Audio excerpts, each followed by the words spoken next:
Mike Kaback is my name. I'm a licensed New York City tour guide. I've been doing tours of the garment district for over 20 years. I worked in the garment industry starting in 1964. I've been around for a while.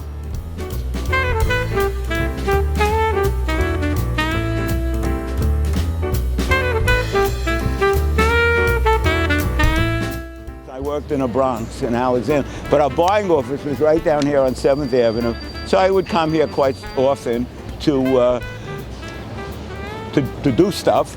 And so I could really say that since 1964, that's a couple of years ago, I've been in this neighborhood pretty much most working days of my life. It's scary, right? 1912 Broadway, right over here. We had offices here too. In 1407. Here I am in 1982 when I worked for Lowenstein. These two guys were huge competitors. And he hired me because I had accounts here that I could sell that he couldn't. So when he hired me, I went to those guys and said, look, they're offering me a ton of money to go to your competitor. Would you buy from me if I went over there? Yeah, it's you we like. Everybody's got the same crap. Here I work for Fabrics by Paul up on Madison. Here's Lowenstein again. Here's the Lamport Company. The Lamport Company sold over-the-counter fabrics. You know what that means? Fabrics that are double enrolled. They fold them in half and roll them on a thing. And then you go to Woolworth. Is there a Woolworth anymore? Forget I said Woolworth. Yeah. Then you go to a fabric store. So easy is this. That's still in existence. And you buy it by the yard. That's what the Lamport, Gold Mills, 1441 Broadway, the building in back of that one, right over there, UM&M, United Merchants and Manufacturers, which was a division of Ameritex. Here, ITC, Irwin and Tony's company, big company, right? 4 people, and they made labels. And this is a label, that's a business card. Here's, I also did real estate. I'm a tour guide. Oh, and just by the way, I work for Movie Star, Sandmark, Eager Beaver, Movie Star, and Lowenstein again, and like that. Oh, and here's to Dorma and Principals. So I don't have the cards from them. It's too bad, right? I had cards from all of them. But, so I've been around. Yeah. I've been around a long time, and I got a lot of fun stuff to share with you. So let me start with the beginning. At the beginning, the island of Manhattan was settled by a Dutch West India Company group that was touted about this place by a sailor whose name was Henry, like in Henry Hudson. Yes. That was his name. And he came here from the Netherlands to find a new route somewhere, and he ended up here, and he went, and he got on shore, and he met this guy who was living here. See, this is the flag of the city of New York, and this is the seal of this, and it tells you the whole story of New York City. He started talking to this guy, and they traded. And what they traded was in the barrels what the sailors had, which was flour, according to the history books. I don't know, it could have been anything made out of metal, because they didn't have metal. And they traded for it. Can you see what those are? Beaver pelts. Now, the significance of this is that on the seal of the city of New York, they're showing beaver pelts. On the flag of the city of New York, they're showing beaver. And the significance of beaver pelts is what they were used for. They were used for clothing. If you were a European person and you had a lot of money and you wanted to show off your wealth, you bought a special kind of hat made out of beaver. If you owned a beaver hat, people looked at you. They didn't have to ask you if you were rich. They could see it on your head. Well, you spent a ton of money for a beaver pelt, for a beaver hat, and so people were getting beaver hats like crazy. And what happened to all the beavers in Europe? Gone. Extinct. So when he goes back to Holland, and he says, look, these guys are selling for flour, dime a dozen stuff, this valuable commodity, let's establish a colony, and a colony established to make money. The key of the making money is based on these beaver skins, which represented what? Fashion. So here it shows you that the seal of the city of New York, the most important thing, when they first established this around the turn of 1900, when they put the seal together, maybe a little earlier than that, was the fashion industry. That's how important it was. When you look at the newspaper for World War I, for example, and you see where the clothing was made for the Army and the Navy and whatever else we had fighting, 75% made here in New York, as far back as 1918, 1917, at the end of the First World War. So that's how important the fashion district is to New York. And the fashion district wasn't here. It was down on the Lower East Side, because who lived on the Lower East Side? The poor immigrants who took the work in to their apartments, or they went to a factory and they went to work there, and that's where it started. Let me show you something. Come in closer. This here, does anybody read Dutch? No. I got the translation, luckily. And this is a letter written on November 4th. November 5th, 1626, one day after the first ship that came from here landed. And it's a report of what was on the ship and what happened. And here it is, this guy, Peter Schlagen, is telling the bosses over there at the Dutch West India Company that the ship just came in, it's great. It took sail on September 23rd and it landed here on November 4th in Holland from Manhattan. That's 6 weeks. How long does it go today to go to Holland? Oh, let's forget that. Let's forget that. Okay, and finally the boat comes in, and on this boat was 7,246 tons of money right there, and all of these other skins. And here it says, this is the only written record that the island of Manhattan was bought from the wild men. They call them wild men here, from the wild men for the value of 60 guilders, whatever that means, etc. So here it is, written proof of what came in and how valuable this colony was to the Dutch West India Company. Okay, before I forget, you see these blank spaces here? This one, and that one, and the next one, and the next one. This was the Fashion Walk of Fame. The Fashion Walk of Fame, which I can't even show you in reality, except I can show you pictures. Here it shows you that the Fashion Walk of Fame existed here, and I'm standing on it now, and it says that there was a honorarium. These plaques were given to 28 different designers, and each one of these designers had something that they were known for. So here's Ralph Lauren. He was the first one right over here. And Ralph Lauren is known for his cowboy look of the Old West. It says that here somewhere. Take my word for it. I've read 2,000 times over the years since they put it here in the year 2000. And it was right over there. And it shows you a skirt with a hem, and below the hem you see a what? What do you call that? A ruffle. Yeah. What's another name for a ruffle? Flounce, you ever hear that word? Flounce, yes, yeah. Right? And I have a great story about a ruffle and a flounce. When I worked for Movie Store, you saw the name Movie Store here? We used to sell to sundresses and underwear and sleepwear and all, $60 million company. We had a lot of product. And we used to sell that product to all the stores. And our biggest customer was Kmart. In 1963, Walmart, tiny, Costco didn't exist. Kmart. If you sold Kmart, you got big orders. And every year, we were a big company, and Kmart would come into our showroom along with two of our biggest competitors, all of us capable of filling the 300,000 piece sundress order that they had. And Kathy Wright, our designer, designed 100 dresses, and my job was costing. That means you take the value of how much fabric, how much it costs, the trim, the buttons, the zippers, add them all up, throw in there the markup, which was 23%, and figure out the price. Now, how it works is you know what the store has to sell it at.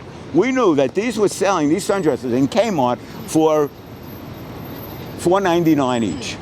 Sundresses, 1983, $4.99. I'm keeping my eye on myself because unbeknownst to me, on the bottom of it is like little feet, and I have to keep my eye on. Okay, now what was I talking about? Did I mention I don't have the greatest memory? 499. Okay.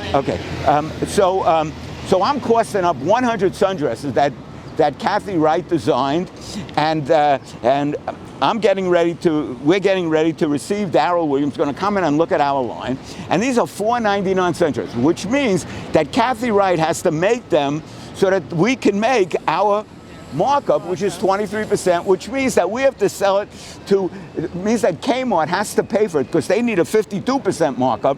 They have to pay for it $2.35 for them to sell it at $4.99 to make their profit, which means that we have to make it for $1.89 or something like that. So you go backwards. Okay, so now we got all of these garments that we perfect, and Darrell Williams comes in here and he looks at the 100 garments that we have spread out, and he picks 6 garments out that he's going to buy 50,000 each. Big order. Yeah. Plants love those kind of orders. They make money on it when they make the same thing over and over. Okay, so unbeknownst to us, and we missed it, is one garment in there. Now, you know what a sundress is. A sundress has usually a spaghetti strap to hold it up. It usually has a minimum of cheap ones, a minimum of fancy stuff on it in order for it to sell so cheap. Into this group of cheapo sundresses comes a diamond, comes a magnificent garment that's a $20 garment, not a $5 garment, not a $4.99. And it looks like this. It has a cap sleeve. You know what a cap sleeve is? Yeah. Okay? Attached to the cap sleeve, there's 1.5 inch eyelet embroidery. You know what that means? Okay? And it also has a ruffle. It has a ruffle around the bottom that's shirred in at 3-to-1. Do you know what that means when I say shirred in at 3-to-1? It's gathered in. Shirring is gathering in. So there's 3 times as much the circumference of that ruffle as there is of the skirt. But it's gathered in. So it's 6 inches wide. Not only that, the pattern is covered with color. 5 roller job, 5 different colors in that thing. Expensive, $20. Somehow it gets into this thing. Darrell picks it, takes it back to his office, and he goes on to States Nightwear and Irwin Bernstein and Sons and looks at their line, and he takes 6 from each back. 2 weeks later, we get a call. It's Darrell Williams, you guys are getting the order. Movie stars getting the order. And why are you getting the order? We realized then that he had that garment in the group, that $20 garment in the group. So we take it, we recourse that garment. How it happened that we found out about it is that the factory called and said, look, you didn't send enough fabric for that style. And when I recosted it, I saw I left out the ruffle, that 6-inch ruffle, that huge amount of fabric. And when I recosted it with that, the price ended up being, the markup, 0. We're going to break even on that. We're not going to make any money. So we had a meeting, Mark David, Marvin Rosen, myself, Kathy Wright, all of us. What do we do? Do we call Darrell and say, Darrell, look, we're pulling that garment out. We'll never see this guy again. He'll never come to us again. So we decided to cost instead of individually, the group. 0, 23, 23, 20, and it comes out 19 for the group. Oh, okay. 19% isn't a bad markup. We took the markup and we shipped the goods. The purpose of these landlords is to make money. To make money, they got to rent their spaces, and they got to rent them to people who can afford the rent. What's going on is the garment industry is so close in markup, and that these people can't afford to, because real estate taxes are going through the roof. The building got to get the money back somehow, so they got to rent to somebody else. The new people who are taking these spaces could care about Ralph Lauren and Donna. Who's that? Who's Oscar De La Renta? Oscar De La Renta, right in that building, many years. I used to go up and visit him once a year. That's the only time they let me in, twice a year, for the spring and fall sample sale. And if you didn't get there at the right time, the line would be out the door and around the corner. And all of them are like that. I show you Calvin Klein, same thing, and all of that stuff. That means that trade happens. Boats can come in. And not only that, the water right up to the shore is deep, so a boat can pull right up. It doesn't have to park out there and row in. You can pull out. That's great for shipping. That's great for shipping either way, in or out. So you got the great thing. The second thing that you need, besides the great harbors, you need people. And then what we had here is, along with that great shipping, is we had a influx of these kind of people here. You recognize these kind of people? These are immigrant people. These people, without these people who came from Eastern Europe in 1922, without these people, that the 12 million people that came here between 1890 and 1924, without these, you couldn't make the clothing.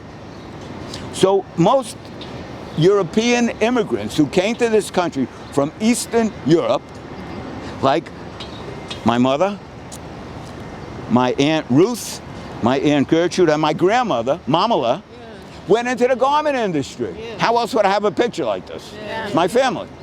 Okay? Now Mamala, who's my grandma, this is Mamala.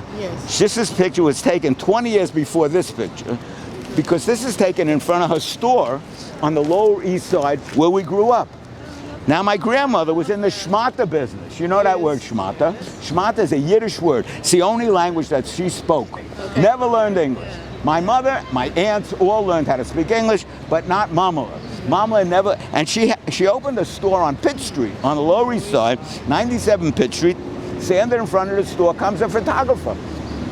Photographer said, "Lady, I want to take your picture. I'm doing stories about little shop owners all over the Lower East Side. I want to take your picture." My grandmother never spoke English. So she looked at her with this kind of expression on her face, and she took the picture. Now, how do I know all of this? This picture I found in Brooklyn. There's a museum in Brooklyn called the Brooklyn Museum of Art on Eastern Parkway, by the where the flowers are. What do you call that place on Eastern? Yeah. There's a museum there, and I went to see an exhibit of shop owners. I almost took my breath away. I almost fell down. Can you imagine going to a museum 20 years ago? You see your grandmother's picture up on a wall. I contact the photographer. Her name is Vivian Cherry. I tell her, she invites me over her house. She lives 10 blocks from me. And she invites me over her house. She tells me the story I just told you. That's how come. She gives me 2 of these pictures. One of them I sent to my sister. Signed. Means it's worth more than the $975 she was charging for them. And my sister gets this picture, and she looks at it. She sends it back to me with a note reprimanding me. "Michael, how can you show such a crummy picture of Mamala to people you don't even know them? And you're showing them a picture of Mamala, who was sweet and kind." And I really caught it. Remember how when we played darts and we missed the board and we put the holes in a wall? She never told Mommy. She helped us cover it up. Remember how she used to sing to us and scratch her back and put us to sleep and blah, blah, blah. All of those, line by line, I got reminded of all of that stuff. And I said to her, "You know, Aunt Joan," I call her Aunt Joan, even though she's my sister, Everson Worker by Judith Weller, who was put here in 1980-something, and it represents, that's my father. That's my father. My father sat there on his first store on Grant Street. Do you know Manhattan at all? On the Lower East Side where we lived, he had a fur store, one of 7. Every woman who walked down Grant Street had a fur coat, whether it was a cheap rabbit one or a mink one. They had a coat. My father could take apart an old coat and put it back together as a longer or shorter or wider or narrow. He was a master craftsman, and he wanted me to go into the business, which I didn't get along with him that great, and I didn't want to do that, you know. But he could do it all. And my first job was working for him, delivering coats. In the winter, I would deliver the coats that were in storage. In the summer, I'd pick them up and we'd take them to storage. $3.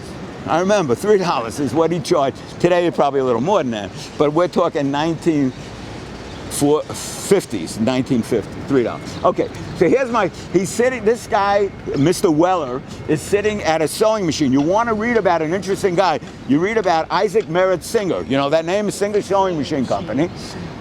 That guy had 18 kids by 5 different women, all of whom he left millionaires. You want to read about this guy, Isaac Merritt Singer. He was a terrific guy to his kids. Everybody that he did business with hated his guts. Hated his guts because he was a liar and a thief and a cheat. And he stole from them and he sued them. I mean, this guy was the master of lawsuits and stuff. And he had nothing but grief from everybody he ever had business with. His business partner ended up being a lawyer so he could defend him on all of this stuff. And he hated him too.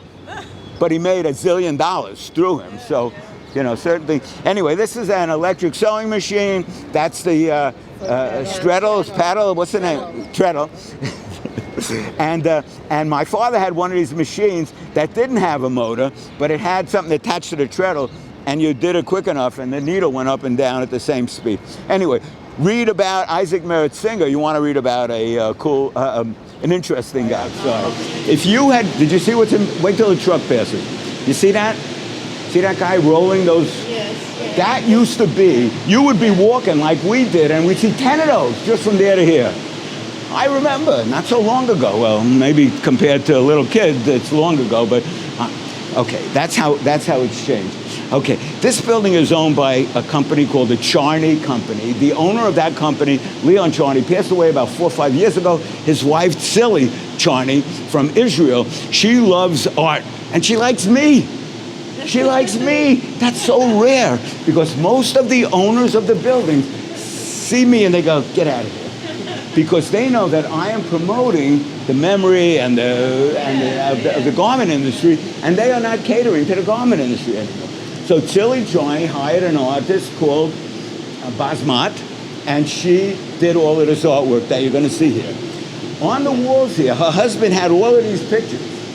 She called me, she had the building manager call me, and I picked the ones that I thought were most relevant for my tour, and she put those up. I refined the wording, so if there's any errors there, blame me. I made whatever errors there were, and I get to talk about the pictures that I want. The superfluous ones, she got rid of. They were nice, and they were of the garment district, but so the upper right-hand one there, you see, is where I grew up. That's the Lower East Side of New York.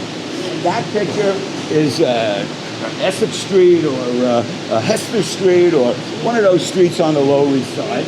And 46% of every person you see, 46% of all of those people made clothing. That's the statistics. All manufactured. Now, none of these guys were college professors over there.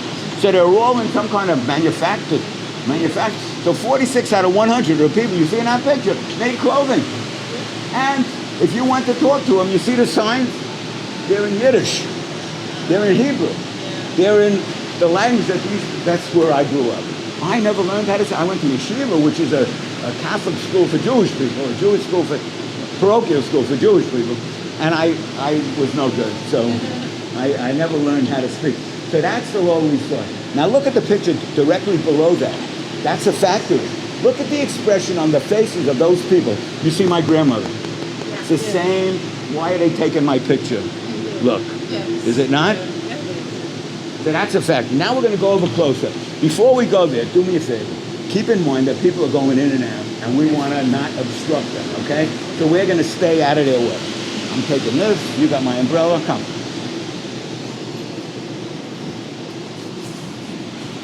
Okay. So,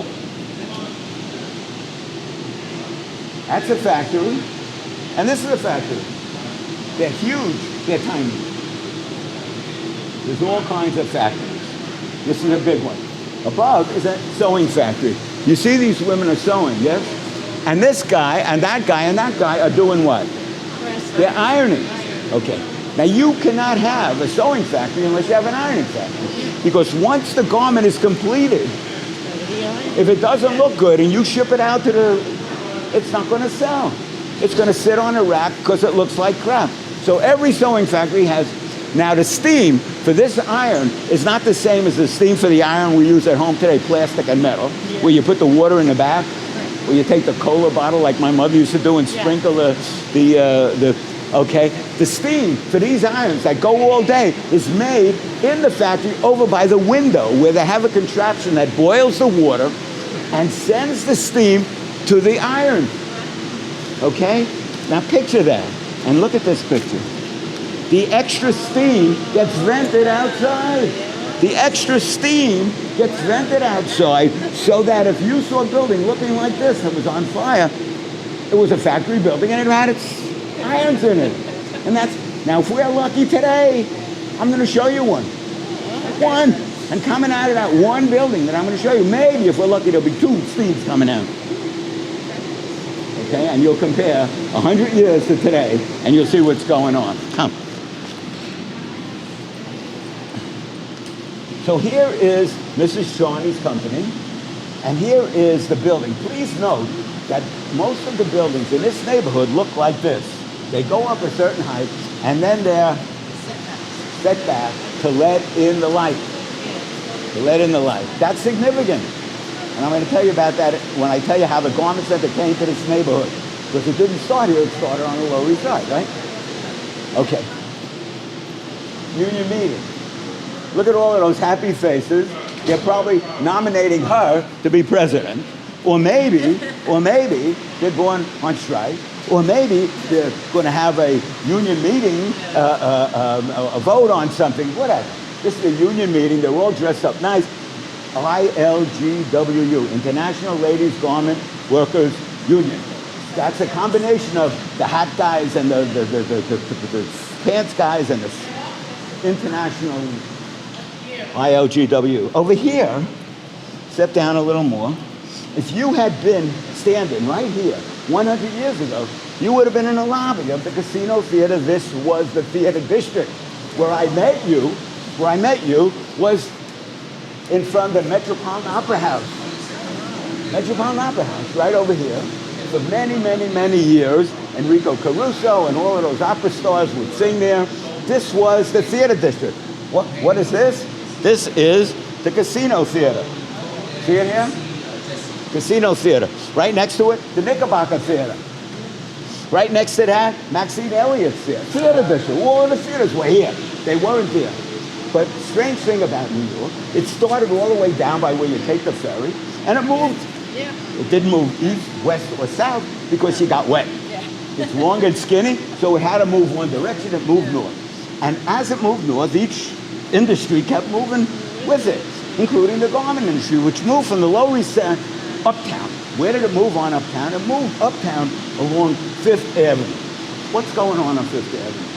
On 34th Street, there's a family called the Astors. Maybe you heard of them. They had a mansion and a hotel and all of that. A little further up on 36th Street, there's a guy with a big bulbous nose and all the money in the world. His name is J.P. Morgan. A little further up, there's a Rockefeller, and after them comes the Vanderbilts and all of their buddies on Fifth Avenue. And they are watching the garment industry move up on Fifth Avenue. They form a committee called the Save New York City Committee. No kidding, I'm not lying, you can look it up. Save New York City. And what's the goal of this? To preserve the value of these rich people's property. And they passed the very first zoning law in 1916, which is why the buildings are shaped like that. That zoning law said that from now on, if you want to build a factory, we will tell you where you can't just build it anywhere like you could in the past. We'll tell you this is a manufacturing zone, that's an office zone, that's a residential zone. And they made the whole city into zones. And so the garment center comes here because the theater district that had moved out, you know how the theater district moved out? This is really cool. I figured this out myself, so it could be wrong. Anything I figure out, you know the name George M. Cohan, right? Yeah. I'm a Yankee Doodle Dandy, a Yankee Doodle Doodle. And all of those patriotic songs from World War I, he wrote a lot of them. He also wrote a song indicating that the theater district was moving north. And you know this song. It's his best-known song, don't you? It goes like this. Give my regards to Broadway. Remember me to Herald Square, where I currently have my factory. Tell all the gang up on 42nd Street that I am moving my factory up there. You know that song? I moved my theater up there. That song is saying that the theater district is moving north. And as it's moving north, George M. Cohan is writing that song. And when I tell that song, when I tell the story to, I have mostly high school and college kids. George M. Cohan, I'm the Yankee Doodle Dandy. Give my regards to Broadway. So thank you. Thank you for being a little older. Okay, so anyway, so here is the Metropolitan Opera House. Okay, now here's Broadway. And if you had said to this guy, what's the name of this location where they're building the New York Times building, he would have said to you, that's Long Acre Square. Long Acre Square was the name of Times Square before the New York Times president, a guy by the name of Arthur Oak Salzberger, went to, something like that, went to the city government. He said, look, our biggest competitor down at the New York Herald has a whole square named after it. This is Longacre Square. So you got a Herald Square for the New York Herald. How about a Times Square for the New York? That's where it comes from. And so the theater district moves away. The manufacturers of the clothing take the money that they made and they buy these old, they knock them down, and they build these new buildings under the jurisdiction, under the laws that the zoning law passed, which says that we can now have manufacturing in this neighborhood as long as we make the buildings on top a little skinny so we let in the light. Now that's really dumbing down the law. You can imagine what it says, how many angles it could be, how high it is, depending on the width of the street, all of that comes into it. But the bottom line is they have to be letting in the sun on the top. And the garment center comes to this neighborhood. And that's how come it's here, because of my grandma. And those 300,000 workers who they Save New York City Committee didn't want in their neighborhood. A wedding gown, she's engaged to Ben Affleck. That's how long ago it is. Now she's 50 years old, looking like dynamite, and performing in front of the Super Bowl. But this used to be all showrooms, this building, and all of these buildings were showrooms or factories. Not 100%, but maybe some of them as much as 50% to 85%. Or showrooms on the avenue, factories on the side street, more expensive. 7th Avenue, Neiman Marcus, Lord & Taylor, Saks Fifth Avenue, Broadway, Kmart, Walmart. So you had a dress company on Broadway and another one on 7th Avenue. The buyers would never be in either of their other buildings. God forbid a buyer from Neiman Marcus should be seen in the Kmart building. All right, and vice versa. And these are the things that you learn, just subtle stuff that's going on here that you don't even recognize. So this building here was a showroom, could have both in this building. But if the showroom was on Broadway, no, or on 7th. Come. And how did I learn that? I learned that from some guy I brought a group up to, and he told me. He's out of business. Evidence. Here's evidence right here. Now let me show you something. In this building, the 3rd floor used to be a company called, can't think of it. I don't have the greatest memory. But I'll show you a picture. I took a picture in there. They're out of here. They had the 3rd floor where this was their setup. You're gonna love this. Luckily, I took some pictures of it. Here. This was the company. I can't remember the name of it. They made braiding, decorative braiding. And they're made on these rotary machines. Okay. And the threads coming out of here and being wound around, sometimes a cotton core that they wind it around. And it's got 15 different colors. And this whole thing is going around like this. And while the whole thing is going around, each individual one of these things going around in the opposite. I don't know how they do it. Each one of these machines is 100 years old or more. Each one of these machines run by a belt, like in a, I'm in a way here, like in a barber's office where they sharpen your knives on the belt. And one motor, a big motor, ran one of them, and the one ran the next to the next to the next. It was amazing. And the noise was unbelievable. It was a din. So the people under it, they couldn't rent the space, so they had to take 2 floors, the top floor and the storage floor underneath, because they were the only ones who could deal with the noise. This here is called a full-fashion flatbed knitting machine made by the Stoll Company. Stoll. And this machine, like the other 3 in back of it, the other 2 in back of it, or 3, makes fabric. But it makes fabric, full fashion means the sleeve is size 9. The back is size, no cutting. Nice. I imagine things like that. How about this? How about this? How about this garment here? Whole garment technology. You see this garment? No seams. There's a company called Shimashiki that makes whole garments. Makes machines that make whole garments. They're so boring that they cut them apart and re-sew them. That's the point. Yeah. Okay, so, all right, but this reminded me of that. So So let me tell you, the purpose of this location is to sell these machines. How do they do it?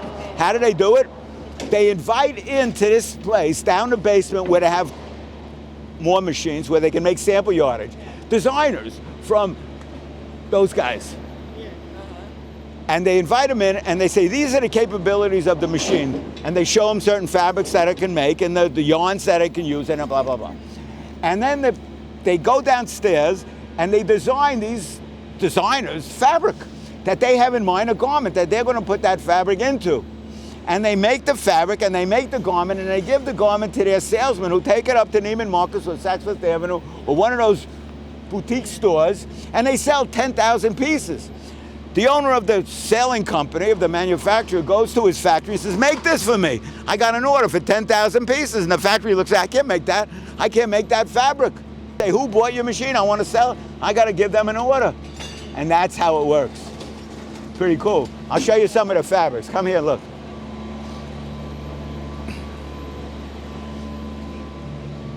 You see, Okay. Look at those intricate designs that they make, they told me here, are like running and they breathe, you know, they expand, they're called athleisure, athletic and leisure both. They make bras that can tell you how fast your heart is beating, hook up to your phone, stuff like that.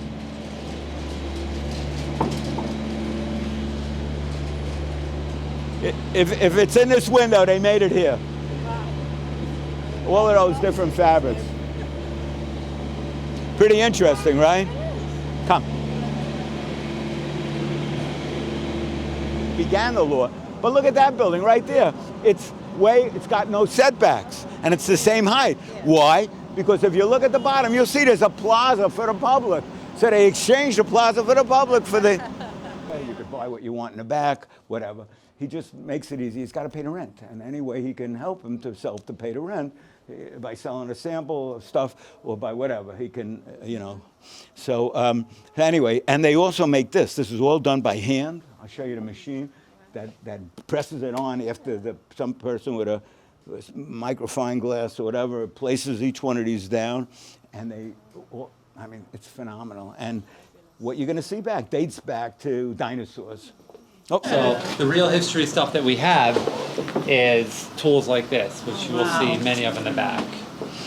They're pretty heavy, so I figured I'd pick one that's not too heavy so I could show it off a little bit.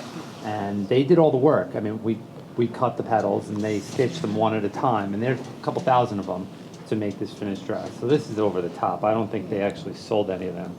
And she had this fabric custom printed in Italy. We cut. It was like a map, basically, and we cut different parts out of it, and she stitched them onto the corresponding parts. This is a Victoria's Secret runway show. That ain't gonna happen anymore. No. What? The show's over? The company's over? Bro. Oh. All right. Marc This is Jacob Dolce- is still around, though. He's still around. Yeah. This is Dolce & Gabbana. So you see, the first few were lots of little flowers. This is just a big statement piece. So in addition to what we have out there, we have boxes here filled with different flowers. And same thing, after I show you around, if you guys want to shop, you're more than welcome to. You probably noticed the sample sale boxes out there as well. So there's lots of things. Any of these boxes, you could just pull the box out, take it. And some things you'll see that we have one of, some we have quite a bit of. And the same idea, they're all on wire, so you could take them just like that, or we could put a pin or a hair clip on it for you. Most of what's in here is silk. There's other materials around. They're available for purchase, but they also help with the designing process. We had a project with Vera Wang where the designer wanted to have a parrot tulip made. And I didn't exactly know what that was. I went online, I found a nice picture, and I convinced her to come up here. And it was just really fascinating watching her play around with all sorts of different styles and different fabrics, and putting it together and creating almost like a Frankenstein flower. I'm just pointing here, like, combining things. And it was her way of showing us what she wanted. And in the end, she created this 14-inch really cool thing. She brought us her fabric. We made one sample. We tweaked it a little bit, and it became a production item. And if you went on Vera's website, you would see models wearing these big 14-inch silk organza flowers that we made. And that's, in a nutshell, that's how the process happens. She visited here herself? Her designer did. Oh, her designer. Yeah, makes sense. Oh. In most cases, awesome. the famous people that that I name drop don't actually come up here. Of course, yeah. They send their people.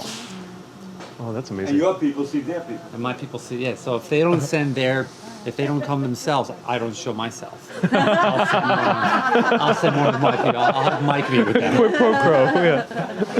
So let's go to the back. I'll show you the That's amazing. process of how we make flowers. This is really cool. Go ahead. After you. Yes, absolutely. Yes, he loves it. And don't miss anything. Get up there. All of these, he sorts by color. Hi, Ariel.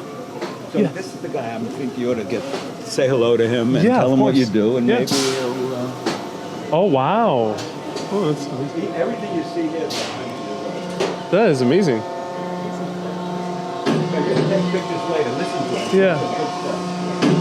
So it all starts back here as fabric. Let me download the radio. Would that help with your video? Yeah, yeah, that would be great. Whatever fabric it is. It could be a roll of silk. It could be a Burberry scarf, which is something we actually worked with. It could be your grandmother's wedding dress and anything.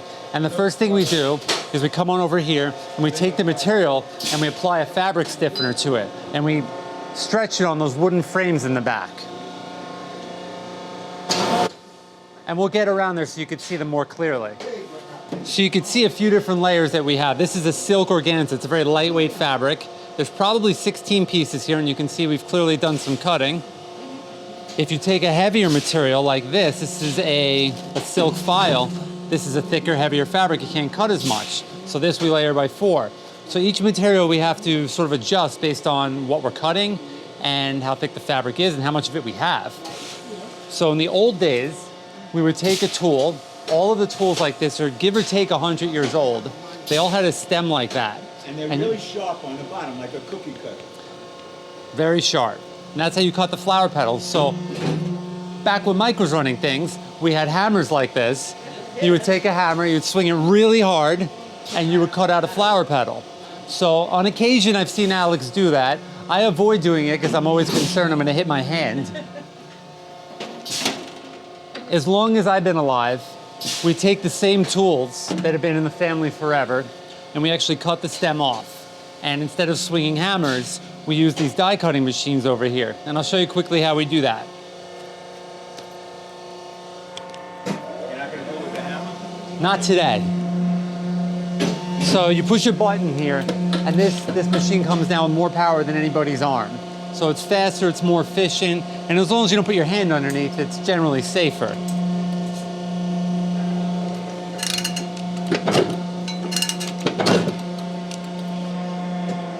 So you adjust the arm up and down, because if you go too far down, you could damage the tool, you could damage the block, and if you're too high, you obviously don't cut all the way through. So once you get to that good spot, you get a little stack of petals like that, cookie cut in whatever shape you pick. So this is a satin material. There's no detail yet other than whatever detail the fabric has. We then come over to the presses over here. Let's see if I have one on the fire. Yeah, you guys can follow me over here.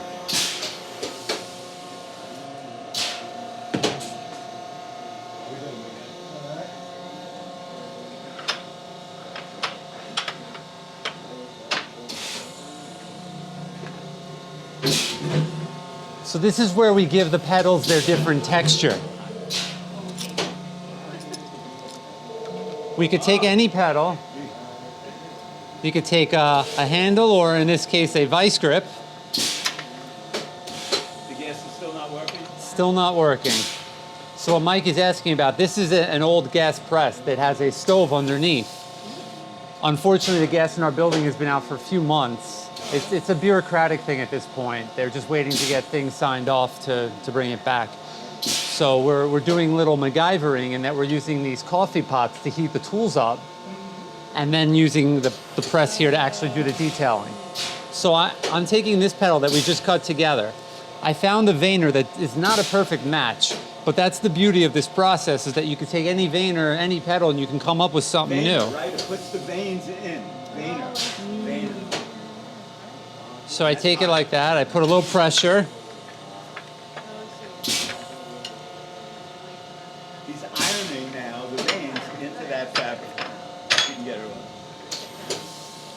And you can see we have something brand new that we just created together.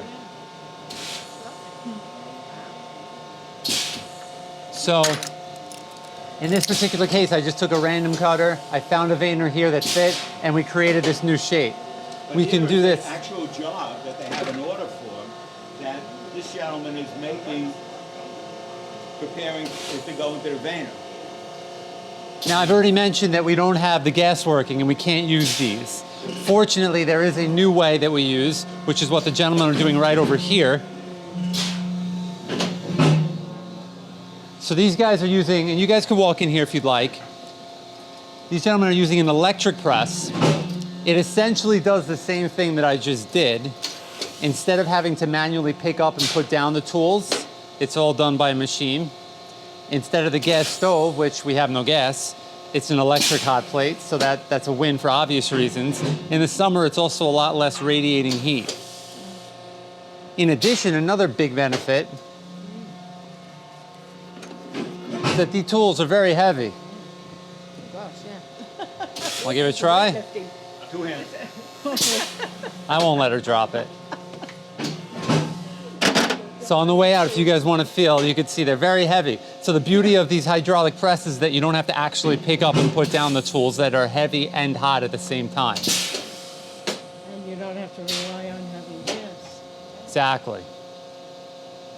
Does anyone have any questions while we're back here? So now you see, they get the fabric, they starch the fabric up, they punch out the shape that they need, and then they punch out the Texture, Relief. the veining. veins. So, Get crazy during Fashion Week? yeah. So, generally speaking, this business can be busy in the winter, busy in the sun. It's random. But certain events like Fashion Weeks definitely get a lot of the, be careful, some of them are hot. During Fashion Week, we get a lot of, you get hit with the big rush orders. You'll get a lot of clients that will come up on a Thursday and they need something Friday. And that's sort of what keeps us here, is that we're able to do that quick turnaround time because we make everything here. Or in Bangladesh. Exactly, exactly. Is your market just US or is it international? International, everywhere. We have, one of the dresses I showed you was from a designer in Europe. We've shipped flowers to Australia, to Asia, all over the world. You know how they find out about him? You tell them. Right, yeah, I will. Yeah, we're counting on it. So follow me, I'll show you how our ladies put all this stuff together.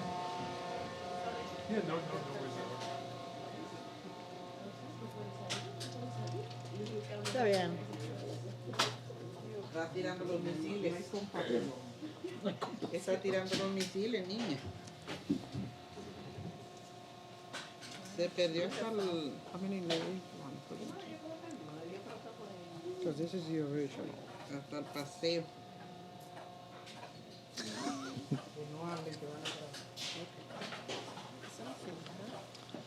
So here our ladies take any of the different petal shapes and they mix and they match to make all the flowers that you see around us. And while we have thousands of flowers around here, they're really only a taste of what's possible.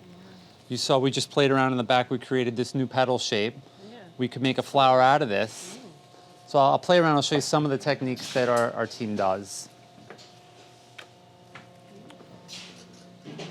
Sometimes they'll take a few petals and they'll make what we call a petal tie, where they'll take 1, 2, let's say 3 of them. They'll put them like this, back to back. Then you fold it once, you fold it again, and it creates like a little poof, if you will. Now that is the same technique that's used to make the center of a flower like this. So they first do a slightly different shape, but they first do that to create the center, and then they take 3 more of the same shape and put it in the back using a little glue and just sliding it up the wire. So that's a fairly simple design in that it's done with only one shape, and it's simple enough that with my limited skill set, I can show you how to do it. As we get to a little more detailed, sometimes the ladies will make a bud, like Carmen right there is making a camellia bud. Silvana here right now is using flowers that already have a bud made.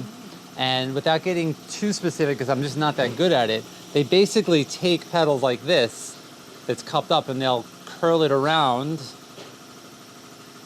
It's a good thing he's not recording me right now. And you roughly, with much better technique than I do, create the bud, which is what she's doing over there. Once the bud dries, you can take it and you can take any petals you want. You could take the ones that we just played around with, put a little glue on the inside, slide it up the stem, and there's really no limitation to what you do. It doesn't have to be the same shape, it doesn't have to be the same fabric. You could always, every day you could come up with something new. Like that.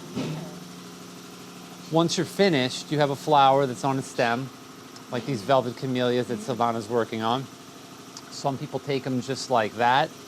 Quite often we'll cut the wire and we'll put a pin or a hair clip on the back. We could take flowers and make a bouquet like I mentioned before. We could take flowers and put them on a long stem like this, which is great for Mother's Day, Valentine's Day. I have flowers in my kitchen, just a nice little accent. We've had interior designers bring us fabric from their like linens, and we've cut flowers out of those to make a centerpiece like this or to make napkin rings. We've done flowers on magnets. We've done flower crowns. We do flowers on a comb. We can use just about any fabric. So the limitations are the cutting. The tools are pretty sharp and you can cut through pretty much anything. The embossing, remember, uses heat and pressure. So it needs to be able to withstand the heat. So leather works well, silks, polyesters, cottons all work well. If we're using... You're even using plaid. Using what? Plaid. Yes, yeah, plaids, totally. We use tweeds, pretty much anything. The materials that don't work well are spandex. We can cut it, but if you try and emboss it, its natural rubbery properties will make it go back to being flat. And faux leather, vinyl, anything with a plastic content has a tendency to melt. Yeah. So here you see the order is not for just red, it's for red and black, and whatever color else. But look at this fabric. You see it's two-sided? One is shiny and the other is not. So that presents a problem for when they're getting it ready. You're on. When they they have to specifically... So I will give a little insight into what he's saying. So sometimes when we work with velvet, and I'm not sure if this is exactly what Mike's getting at, but there is a backstory to this. When we work with certain velvets, sometimes they don't hold up well. Either the flower just will droop over time, or you see the back of the flower and you may not necessarily like the back of the velvet. Because you have to remember, when you're using certain materials, some of them have a face, some of them don't. Like this material here, it's the same on both sides, whereas velvet, you have a soft side and then you have the back. For this particular client, I'm not sure if he even realized it, we actually take silk charmeuse that she provided and we bond it using this material right over here. And that's actually the process she's doing. She's working on something right now for Disney where they want both sides to have velvet.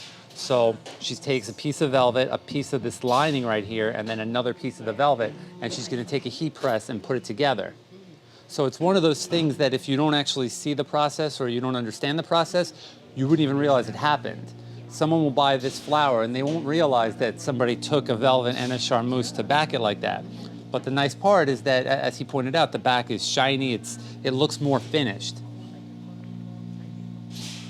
So we're on Facebook at Custom Fabric Flowers. We're on Instagram, same thing, Custom Fabric Flowers. We encourage you guys to follow us.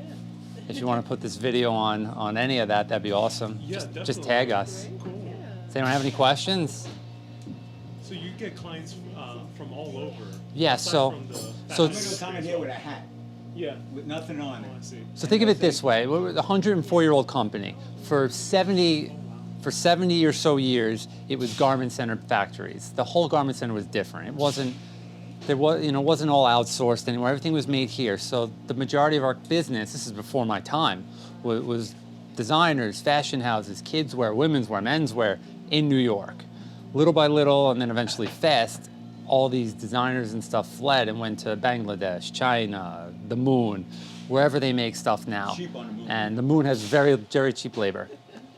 So we still get this stuff. We've mentioned Marc Jacobs, we mentioned Vera Wang, but we also do other things to survive. And that includes giving factory tours just to show people what we do.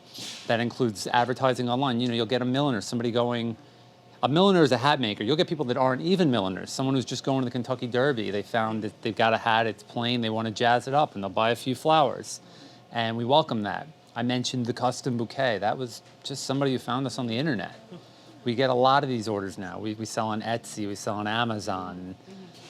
little by little, they become a growing part of our business. And that's what I believe is going to keep us going. These special, unique things that you just can't do offshore. You can't have a custom bouquet made for your wedding in China, at least not yet. The logistics just don't work. Especially since you can come here and touch it. Yeah. Exactly. Well, that's a benefit to working with a couture, a very high-end designer. They come and they watch the process of what we're doing, and they could say like, oh, could we do this a little differently? If they need part shipments, they could come every hour and pick up flowers because we're making them here. When we did stuff for Marc Jacobs for the Fashion Week, and they needed a lot of stuff and they needed it fast, and we're able to do that. So if you guys would like to shop while you're here, you're more than welcome. You can look through any of the boxes. If you can reach it, you're welcome to help yourself. You saw we have the sample sale. If it's up high, I could jump up and get it for you. We have the sample sale boxes as well. And if you have any other questions, I'm happy to answer them. Thank you. So look around, buy something if you want, and then we'll leave. Such a wonderful show, especially when it comes to fashion. Oh, wow. Right. Let me pass right behind you.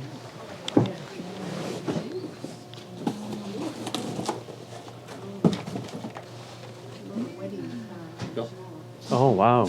Beautiful. Oh, and that's something that people buy to put on dresses, Sure. generally. Yeah, so what we do, if Yeah. you search for SJP Flower, she owns a company called SJP. Yeah. They buy flowers from us and sell them. Oh, So fascinating. we do make those. Oh, cool. Yeah. But here you can get some pretty, if you ask the price of this thing, it'll probably be $40. So we'll take off as soon as this gal gets done taking a picture in the back. It's amazing. They're all part of it.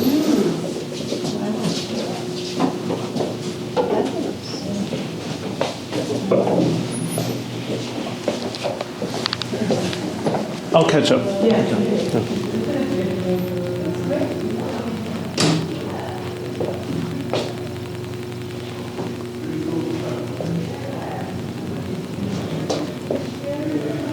So they were oogling these prom dresses in the window. Up in the back there's a balcony, and I see somebody going like this. So I said, me? He said, yeah. I opened the door, that guy, and I opened the door, and this is 20 years ago. He's here a long time. And he says, do those people want to buy? I said, I think so. He invited us all in. We went in. Thank you. We went down the basement, and he showed us a rack, 2, 3, 4 racks of junior prom dresses, and about 1 out of every 3 of those gals purchased for $60, $60, a $300 gown. Wow. And they all went home with big smiles and big packages under their arm. So that happened here. Now, do you remember this picture I showed you before? And I said, you can spot a factory building by looking for steam? Yeah. I'm going to show you. There it is. Oh my goodness. That's today's version of steam. You could probably get a better picture of that from this angle over here.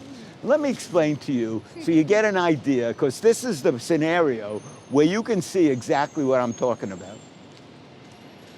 A couple of years ago, this building right here was a factory building looking just like that one.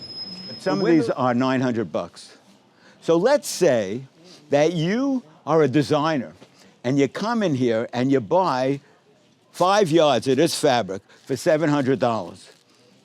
This one I know is, this one I've seen on the table, it's $750. So for 1 yard, this is 1 yard, look. 1 yard of that fabric costs $750 for this one. Okay, and you take it to your shop and you create a gown to be worn at a state dinner with the Duke of whatever, and you get an order for 200 of them. Each garment takes 5 yards. Each garment, 750 times 5. All right? And let's say he orders 1,000 pieces, for example. It's from Neiman Marcus, and they want a couple for each of their stores. And you need $750. So you come here, and you say, I need 10,000 yards of this stuff. They have a wholesale department on the 11th floor. You go up there, you don't buy it here. This is the retail, this is the list price. Up there, you can buy this fabric at 10,000 yards for a lot cheaper than 5 yards. Means is part of this fabric is metal. That's sewn, that's woven into it. Now let's say somebody in a department store says, look, I want to buy a metallic blend. Give me some samples, make me some stuff out of it. You can call up the mill. Hello, mill, come over here with your samples. And a mill salesman like Ronnie Mack will come over, who represents 2 mills, and he'll show you this many. And then you call Billy, and Billy will come over and he'll show you this many from his 2 factories. And then you Just flip through what you showed me on the tour. All right, got that. You want this? All right, and show me all the business cards that you. Oh yeah. That was really cool. This? No, I already got that. How about Mama? Yeah. You're definitely your grandma's. Actually, okay, there we go. That's amazing. Let me show this. There. Amazing. Cool. Let's see what else. There's so much here. Business cards. I have.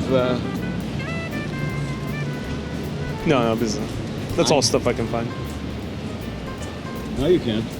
With the photos, really? You can't find this one. I took this one. Oh, you took it. Oh, no, I mean this one. Yeah, that one okay. you could find. Okay, good. Got to talk about those guys. There we go. Yeah. That's amazing. Oh no, that's. You see this guy here? You ever hear of this company? Nicole Miller? No, Okay, barely. never mind. I can't tell you the story. Anyway, this is one. All right, there we go. And that's all the places you used to work with. Yeah, but there's 2 pages left. Oh, wow. All right, let me see the second page. Don't forget about these. Amazing.